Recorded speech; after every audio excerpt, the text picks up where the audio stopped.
मध्य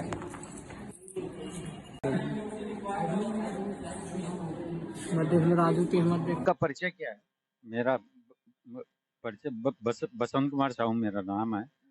मैं मानसरोवर विद्यालय में अध्यक्ष के पद पर हूँ और कैलाश मानसरोवर शिक्षण समिति में सचिव के पद पर हूँ। तो ये बताइए कि जो मानसरोवर स्कूल है वो किस सन से बना था?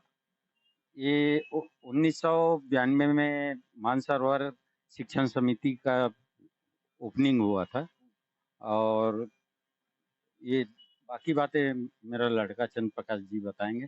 मैं थोड़ा हार्ट का पेशेंट भी हूँ। ठीक। चंद्र प्रकाश जी बताइए कि मानसरोवर स्कूल का स्थापना कब हुआ था? सर हमारी दो समितियां हैं। एक मानसरोवर शिक्षण समिति जो हिंदी मीडियम संचालित करती है जंजगिरी में, एक है कैलाश मानसरोवर शिक्षण समिति जो अंग्रेजी माध्यम संचालित करती है, वो भी जंजगिरी में ही है। सर कैलाश मानसरोवर शिक्षण समिति में जो ज्ञापन समिति है, जिन्होंने समिति बनाई थी, उसमें पूरे हमारे परिवार के सदस्य हैं और ज्ञापन समिति से धीरे धीरे एक एक करके हमारे परिवार के सदस्यों को कुछ न कुछ नियमों का हवाला देते हुए प्राचार्य पवन साहू द्वारा हटा दिया गया और उसके एवज में अपने ही जो सहकर्मी लोग हैं उनको समिति में जगह दे दी गई ताकि समिति में एकाधिकार हो जाए। जैसे मैं पूछना चाहता हूँ कि पवन पवन देश साहू ये उस समय किस पोस्ट में थे? सर मानसरोवर शिक्षण समिति जो हिंदी मीडियम है उसमें वो प्राचार्य के पद पे थे और कैलाश मानसरोवर शिक्षण समिति में भी प्राचार्य के पद पर थे। दोनों एक ही व्यक्ति दो जगह पे प्राचार्य के पद पे बैठा हुआ था। जी जी। तो अभी जो घटना घटी है वो किस कारण से घटी? सर क्या हुआ, समिति में हो रही नियमावली नियम विरुद्ध जो कार्रवाई हो रही है, इसकी जांच के लिए हमने सहायक पंजीयक फर्म एवं संस्थाएं, पंजीयक फर्म एवं संस्थाएं, जिला शिक्षा अधिकारी को पत्र लिखा है और उनके द्वारा पूरी मामले की जांच एवं कार्रवाई की जा रही है। चूंकि मामला पंजीयक से संबंधित है तो जांच में समय लगता है।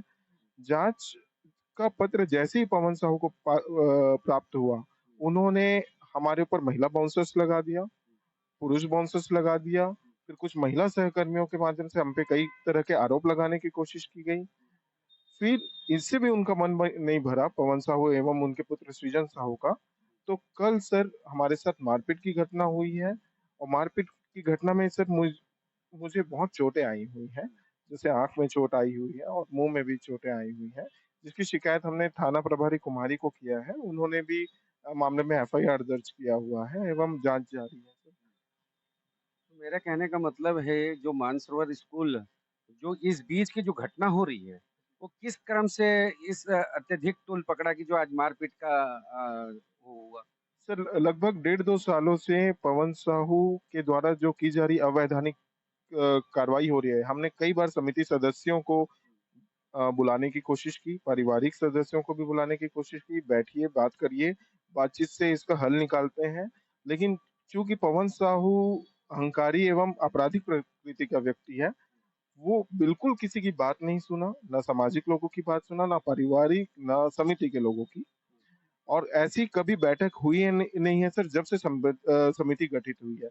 ना आम सभा हुआ है, ना सामान्य सभा हुआ है, ना कब किसी सदस्यों को प्रवेश दिया गया इस पे चर्चा हुई है, ना किसको निकाला गया इस पे भी चर्चा नहीं हुई है और कारण क्यों निकाला गया इस पे भी चर्चा नहीं हुई है। जब इससे संबंधित सारी जानकारी हमने पंजीयक सर के पास रखा तो उन्होंने इस पे कार्रवाई करने हेतु पत्र लिखना शुरू किया। ये बात की पता आपको कैसे चला? क्योंकि आपके पिताजी तो संस्था स्कूल के थे, अध्यक्ष थे, तो अध्यक्ष के नेतृत्व में ही तो ये बैठकी होती है, तो ये बैठकी उनके कारण क्यों नहीं हुई? सर क्या होता है, चूंकि पापा समिति के अध्यक्ष हैं, सचिव हैं, लेकिन समिति से संबंधित सभी दस्तावेज पवन साहू के कब्जे में शुरू से रहते हैं। वो जब चाहे सदस्यों में फेरबदल कर देते हैं, कागजों में फेरबदल कर देते हैं, जो मन मर्जी वो करते हैं। तो हमें किसी चीज की जानकारी नहीं मिलती थी। पिछली बार क्या हुआ, हमको इस डाक के माध्यम से स्पीड पोस्ट में जब घर पत्र आया, निष्कासन पत्र, तब हमको जानकारी मिली कि हमको निष्कासित किया गया है और जिसमें जो कारण बताया गया है, ना हमको शो कॉज नोटिस जारी किया गया, ना हमारा पक्ष सुना गया। घर घर भेजकर सदस्यों से साइन लिया गया और सीधा हमको निष्कासन पत्र दे दिया गया। एवं कुछ सदस्यों से भी इस्तीफा ले लिया गया सर बैकडेट में। उनका इस्तीफा अभी सरकार को जमा नहीं किया है पवन साहू। जैसे शिव कुमार साहू से इस्तीफा ले लिया गया है, मदन सिंह राजपूत से इस्तीफा ले लिया गया है, लेकिन ये पत्र अभी तक समिति के पटल में रखा नहीं गया है।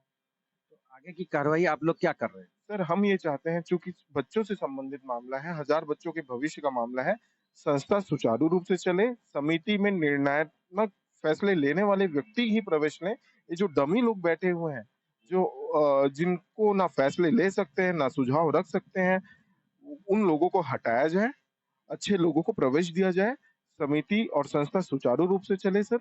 ये घटना दोबारा स्कूल में ना हो, हमारी इतनी मांग है। स्टाफ और बच्चे और पालकगण सब सुरक्षित महसूस करें। तो उन्होंने पवन साहा जी अभी किस पोस्ट पे हैं? पवन साहू ने सर हिंदी मीडियम से इस्तीफा दे दिया है, वो पत्र भी हमारे पास अवेलेबल है। सूचना के अधिकार के तहत हमने सारे पत्रों को निकलवाया है और अंग्रेजी माध्यम में अभी वो 2 पदों पे बैठे हुए हैं। अध्यक्ष के पद पे भी वही हैं और प्राचार्य के पद पे भी वही हैं।